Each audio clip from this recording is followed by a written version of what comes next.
नमस्कार दोस्तों, मैं हूं doctor Shantanu Gulati, eye surgeon from Gulati eye hospital. और आज हम बात करने वाले हैं कि कैटरैक्ट सर्जरी यानी लेंस प्रत्यारोपण सर्जरी में कौन से लेंस ऑप्शंस हमारे पास अवेलेबल हैं। तो पहला लेंस ऑप्शन जो हमारे पास अवेलेबल है उसे कहा जाता है यूनिफोकल यानी कि सिंगल फोकस आईओएल।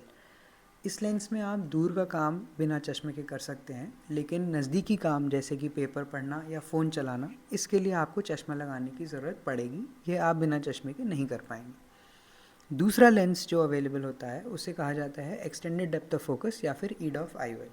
ये आपके विजन को एक्सटेंड करता है और आप दूर के साथ साथ इंटरमीडिएट डिस्टेंस जैसे कि न्यूज़पेपर पढ़ना, गाड़ी का डैशबोर्ड देखना, ये सब चीज़ें भी बिना चश्मे के कर पाएंगे। तीसरा लेंस ऑप्शन जो अवेलेबल है उसे कहा जाता है मल्टीफोकल या फिर ट्राईफोकल आईओएल। ये लेंस आपकी आंख में जाने वाली लाइट को 3 हिस्सों में बांटता है और इसी वजह से नज़दीकी काम जैसे कि फ़ोन चलाना या फिर सुई में धागा डालना, ये चीज़ें भी आप बिना चश्मे के कर पाएंगे। तो यह एक मोतियाबिंद सर्जरी के बाद गाड़ी चलाने का सिनेरियो है, जिसमें आप देख सकते हैं कि यूनिफोकल लेंस वाला पेशेंट दूर का साफ देख पा रहा है, बट डैशबोर्ड पे लगे फ़ोन और अपने स्पीडोमीटर की रीडिंग उसको नहीं दिखाई देगी।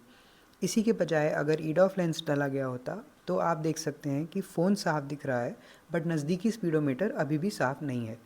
और मल्टीफोकल लेंस में हम देख सकते हैं कि तीनों डिस्टेंसेस दूर, इंटरमीडिएट और नियर साफ हैं और पेशेंट स्पीडोमीटर भी देख पा रहा है। तो दूर के साथ साथ इंटरमीडिएट और नज़दीकी विजन देने की क्षमता लेंस को कैसे प्राप्त होती है।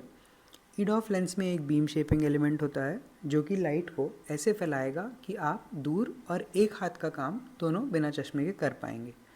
ट्राईफोकल लेंस के डिज़ाइन में मल्टीपल रिंग्स होते हैं, जिसकी वजह से आप तीनों डिस्टेंसेस पे साफ देख पाते हैं। लेकिन इन रिंग्स का ये ड्रॉबैक भी है कि जब लाइट इस रिंग पर पड़ेगी तो वो लाइट फैलती है और इस वजह से आपको अपने पर्दे पर चमक महसूस होती है, जिसको ग्लेयर या हेलोज भी कहा जाता है। इसलिए जो लोग ड्राइविंग करना बहुत पसंद करते हैं उन पेशेंट्स में मल्टीफोकल लेंसेज सजेस्ट नहीं किए जाते। उसी के साथ साथ आप इन फ़ोटोज़ में देख सकते हैं कि पहली फ़ोटो जो मोनोफोकल लेंस की है उसमें सारे कलर्स शार्प और क्रिस्प हैं।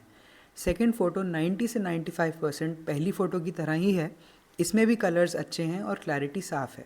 लेकिन जो तीसरी फ़ोटो है जो कि मल्टीफोकल लेंस की है, इसमें आपको देखने मिलेगा वॉश आउट फिनोमेना, जिसमें जो लाल कलर है वो उतना लाल नहीं लग रहा और जो नीला कलर है वो उतना नीला नहीं लग रहा। यानी कि लाइट के स्प्लिट होने की वजह से जो क्लैरिटी या फिर कॉन्ट्रास्ट है वो ट्राईफोकल आईओएल्स में ज़रूर कम हो जाता है और क्वालिटी ऑफ विजन उतनी अच्छी नहीं होती जितनी मोनोफोकल या फिर ईड ऑफ में पाई जाती है।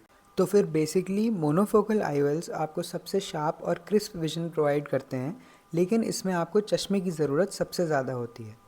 उसी के बजाय मल्टीफोकल आईओएल्स में आपको चश्मे की ज़रूरत सबसे कम होगी, लेकिन ग्लेयर और हेलोस की प्रॉब्लम होगी और आपका कॉन्ट्रास्ट ऑफ विजन भी कम रहेगा। और जो लेटेस्ट टेक्नोलॉजी आज की डेट में अवेलेबल है उसे कहा जाता है EDOF आईओएल्स, जो कि मोनोफोकल और मल्टीफोकल के बीच में आते हैं और दोनों के एडवांटेजेस इस लेंस में मौजूद है। ये आपको मोनोफोकल लेंस के दूर की विजन क्वालिटी के साथ साथ इंटरमीडिएट डिस्टेंस भी बिना चश्मे के प्रोवाइड करता है। लास्टली इस डिस्कशन को ख़त्म करने के लिए ये जानना बहुत ज़रूरी है कि क्या होते हैं टोरिक आईओएल्स। अगर आप में से किसी का भी सिलेंड्रिकल नंबर रहा है तो आप ये जानते हैं कि ये तिरछा नंबर आपके चश्मे में अलग से इनकॉर्पोरेट किया जाता है। अगर आपकी मोतियाबिंद की जांच में ये मालूम होता है कि आपकी काली पुतली में तिरछा नंबर है, तो फिर आपको डॉक्टर टोरिक आईओएल सजेस्ट करता है। जो तिरछा नंबर आपके चश्मे में लगने वाला था वो नंबर स्पेसिफिकली मैन्युफैक्चरर्स आपकी आँख के लिए इस लेंस में इनकॉर्पोरेट करते हैं और ये लेंस फिर ऑर्डर करके ही आपकी सर्जरी के लिए मंगाया जाता है।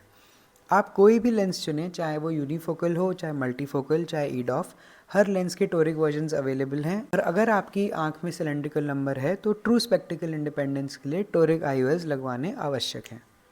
ये वीडियो देखने के लिए धन्यवाद। आशा करते हैं कि आपको इससे कुछ मदद मिली होगी।